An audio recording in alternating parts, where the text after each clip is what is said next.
औज़ुबिल्लाहिमिनश्शैतानिर्रजीम बिस्मिल्लाहिर्रहमानिर्रहीम।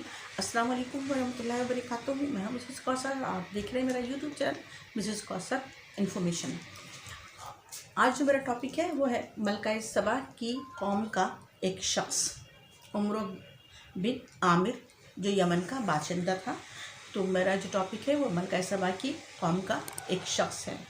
आप अगर आप मेरे चैनल पर नए हैं तो मेरे चैनल को सब्सक्राइब कीजिए, लाइक कीजिए, शेयर कीजिए और कमेंट सेक्शन में कमेंट कीजिए। और इसके अलावा आप मुझे टेलीग्राम पर भी सब्सक्राइब कर सकते हैं, जिसका लिंक जो है वो मेरी इस वीडियो की डिस्क्रिप्शन में दिया हुआ है। तो आइए चलते हैं अपने नई वीडियो की तरफ। सदियों पहले की तरह बहर अहमर यानी कि रेड सी आज भी मुतलातिम व मुअज्जज़न है।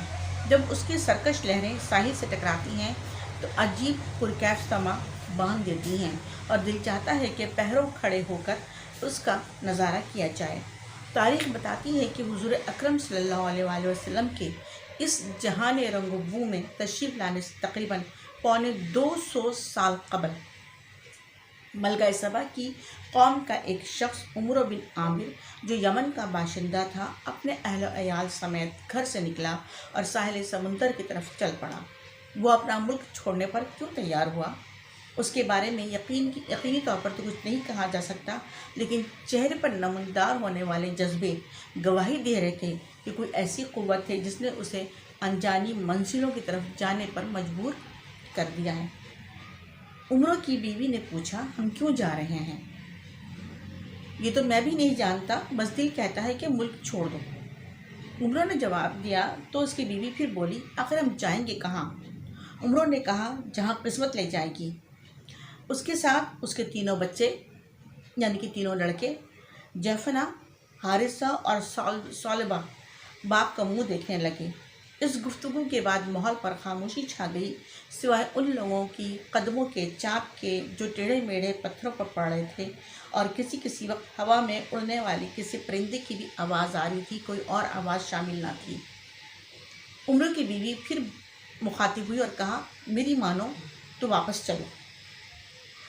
उन्होंने जवाब दिया, अब जो इरादा कर लिया है तो इसमें तब्दीली नहीं आ सकती, और साहिल समुंदर की तरफ देखने लगा जो सामने नज़र आ रहा था, और ताहद्दे नज़र समुंदर का नीलगू पानी फैला हुआ था। किनारे पर उमर का गुलाम कश्ती के साथ पहले से मौजूद था। ये लोग जाते ही कश्ती पर सवार हो गए और गुलाम ने रस्सा खोल दिया और कश्ती आहिस्ता आहिस्ता गहरे पानियों की तरफ बढ़ने लगी। जैसे जैसे कश्ती आगे बढ़ रही थी, समुंदर की लहरों में तेज़ी और तुंदी आ रही थी, लेकिन उसके सारे सवार खामोश और पुरसुकून थे। कई दिनों की मसाफत के बाद उमर और इसके अहल खाना समुंदर के दूसरे किनारे पर उतरे और जजीरा नुमाए हाय अरब में जाकर आबाद हो गए। उमर के बेटे सौलबा के यहाँ 2 लड़के पैदा हुए, जिनमें से एक का नाम औस और दूसरे का नाम खिजरज था। इन नामों को देखते ही अंदाज़ा हो गया, इन नामों को सुनते ही अंदाज़ा हो गया होगा कि हम मदीना के 2 कबीले औस और खिजरज की बात कर रहे हैं, जो सौलबा की औलाद में से थे। सौलबा की उनकी औलाद मदीने में आबाद हुई। हज़रत सल्लल्लाहु अलैहि वसल्लम की बासत के बाद वो दामन इस्लाम से वाबस्ता हो गए और हिजरत के वक्त उन्होंने हुज़ूर अकरम सल्लल्लाहु अलैहि वसल्लम और दूसरे मुसलमानों की दिल खोल कर मदद की। उमर के दूसरे बेटे जफना की औलाद शाम के इलाके में आबाद हो गई और ग़स्सान के नाम से मशहूर हुई।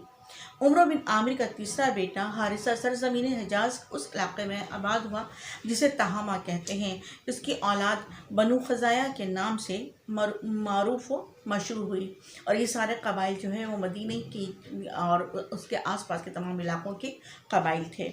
इन वाक़यात के बाद को पढ़ने के बाद ये बात सही से समझ में आ जाती है कि कुदरत ने अपने महबूब सल्लल्लाहु अलैहि वसल्लम की नबुव्वत से तकरीबन 2 सदियों पहले ही एहतमाम फरमा दिया था कि औस और खिजरज हिजरत के बाद आप सल्लल्लाहु अलैहि वसल्लम के ममदू व मुआविन साबित होंगे, और इस तरह जो है वो उमर बिन आमिर जो है वो इसी इशारे का मुंतज़िर था, और इस इशारे की मिलते ही वो अपने मुल्क को छोड़कर जजीरा नुमाया अरब में आकर आबाद हो गया। मुझे पूरा यकीन है वीडियो आपको पसंद आएगी। फिर मुलाकात होगी। अल्लाह।